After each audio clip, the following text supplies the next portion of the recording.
Eli Roth's new film Thanksgiving bills itself as a tongue-in-cheek slasher about a killer stalking the streets of Plymouth, Massachusetts, the birthplace of the holiday. The film's tagline, "This Thanksgiving, there will be no leftovers," suggests a campy, silly time at the movies. Unfortunately, there's an uneven tonal quality to this film that reminds us to be grateful for directors who can commit to the bit. Roth, Hostel, always loves a good gorefest, and this one is no different, but he tends to hover just around the edges of social satire, which in this case seems to leave him unsure how seriously to take his own film. With a subject that's both as inherently fraught, colonial history, Indigenous genocide, and inherently silly, awkward family dinners, turkeys, as Thanksgiving, the plan should probably be, not vary. Instead, Thanksgiving gets caught between competing impulses. It wants to satirize society, and also wants to be a classic campy slasher, and also wants to be sort of operatically, dramatically arty about it all.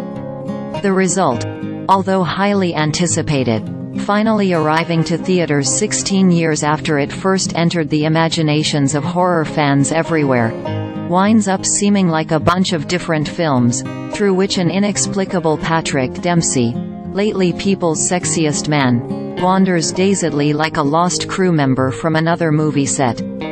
Thanksgiving's origin story lies with Robert Rodriguez's 2007 cult favorite Grindhouse.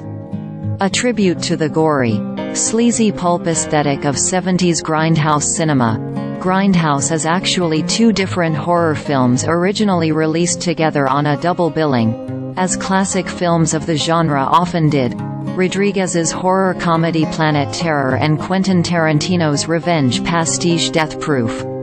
Around and between both films, a number of guest directors contributed pulpy parody trailers for imaginary 70s-style horror flicks.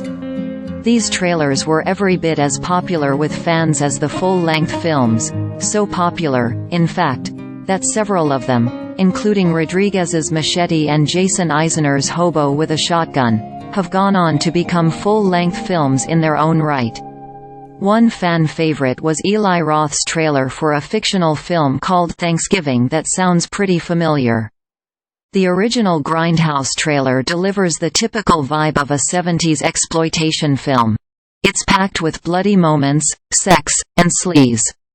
It feels grimy, both because of what's happening on screen and because of the look of the film itself, with its scratched print and dingy filter. This is the basic aesthetic of Grindhouse. Over-the-top gore mixed with illicit sexual and psychosexual themes, all coated in a layer of grime. Of course, the original trailer was entirely a joke, so even the deadpan scenes of the Thanksgiving massacre are tinged with comedy.